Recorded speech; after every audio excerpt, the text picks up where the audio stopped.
Hello. I'm wearing red today so that in relative terms my face doesn't look as red as it actually is, because it is,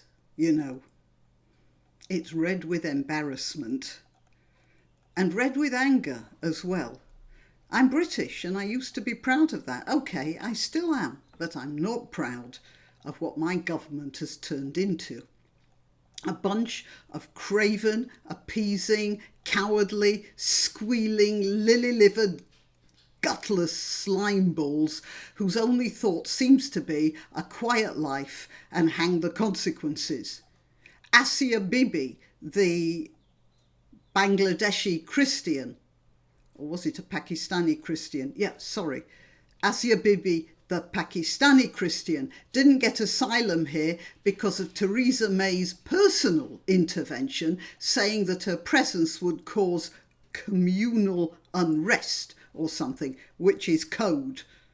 What she meant was that the Muslims would riot. And recently it came to light that an Iranian who'd been a Muslim and then converted to Christianity, as he'd come to the conclusion that Christianity was the religion of peace and forgiveness, applied for asylum in this country, giving the above reasons for wanting to be a Christian in this country, and he got a letter back from the Foreign Office which listed violent or retributive passages in the Bible, in the Old Testament, which lists laws that even the Jews don't take literally anymore, and from Revelations, which is a book dealing with what God is going to do on the Day of Judgment and has nothing to do with how we humans are supposed to act now. That's the letter, and stating that because these passages are found in the Christian canon, Christianity is not a peaceful religion, and so this man's application for asylum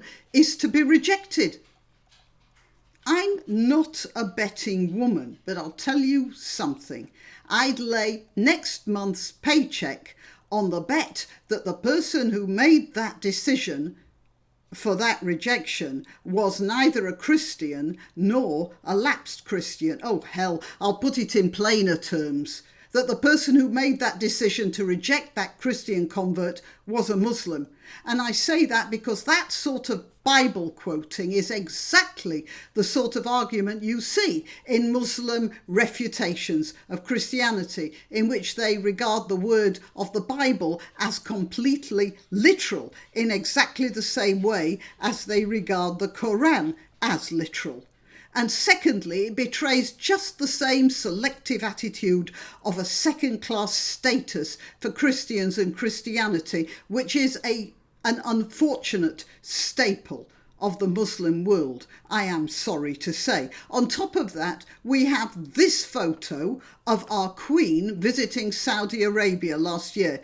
Putting two and two together, who the hell is running this bloody country? It certainly isn't Theresa May, who seems to be spending her time trying to think of new ways to humiliate the British people in the European Union. Now, I get people asking me, why do you concentrate on Islam so much? Do you have an agenda? Well, I very much like not to concentrate on Islam. It's very boring, but that's pretty well impossible with the way it's behaving right now. We had a massacre in Holland just a few days ago.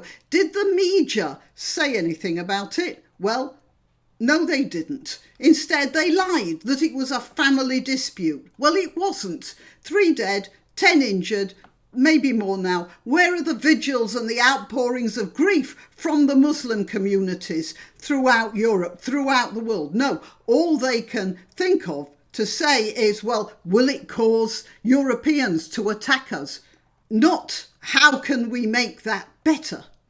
And then 3 days later, everyone in Holland is shocked beyond description because a nationalist party swept the board in the elections. So I suppose you could say that it isn't only Britain about which I should be feeling embarrassed in our servile and cowardly accommodation to Islam and Islamic attitudes. And okay, why am I not talking about the Catholic Church? which has doomed millions of Africans to painful death from AIDS with its fanatical stand against the use of condoms? Why am I not talking about the government of Venezuela with its fanatical commitment to socialism, which has condemned millions of Venezuelans to starvation and early death and stunted children for generations now? Why am I not talking about China with its fanatical ideas of conformity to imprison millions of dissidents or perceived dissidents, many of them Muslim, by the way, in order to maintain what they see as the status quo? Why don't I have a go at the Jewish religious fanatics who are propelling Israel into harder and harder right-wing political positions and making a Middle East settlement even more difficult? Well, that's only because the only civilization which can fix all of that in some way or another, sooner or later, is the West, with its ideas of free speech and the free exchange of ideas and open political discussion, which can lead us to the discovery of new avenues and new solutions. And this very civilization is taking on the rigidity and the prejudice and the primitivity of the most illiberal types of Islam. Because there are liberal types, you know, they're just being swamped. And this isn't just happening in my beloved country, even though it's showing up more over here. The whole Anglosphere is falling prey to primitivity of that sort. Just look what happened in New Zealand. First thing after that dreadful massacre in Christchurch, and the Prime Minister of New Zealand puts on a hijab and starts passing laws that appear to me to be the beginning of a police state, restricting not only gun ownership, but also access to the internet. And I noticed that even in the United States, where the majority of the population had the good sense to elect Donald Trump, there's a substantial set of so-called Democrats who are ready, willing and able to take on the Muslim mantle and elect politicians with the grasp of politics that would shame a Ruritanian peasant, and with no understanding whatsoever of democracy or even legal processes, but a tenacious grasp of primitive anti-Semitism, the sort of mind that thinks everything has a simple solution. Stop people owning cars and get rid of the Jews and the world will be a marvellous place. So, this sweater, is it as red as my face by now, or does the contrast make me look a bit paler? Sorry about the rant. I tried to think of an elegant way to say all of this, but there wasn't an elegant way, because everything is just so fucked up. There's no room at all for elegance anymore. Sorry again. Thanks for listening. Please like and subscribe, and if you wish to donate, click the subscribe star link where you can make a one-off payment or set up a regular contribution, or I have a PayPal account at grannyopteryx@gmail.com. Till next time.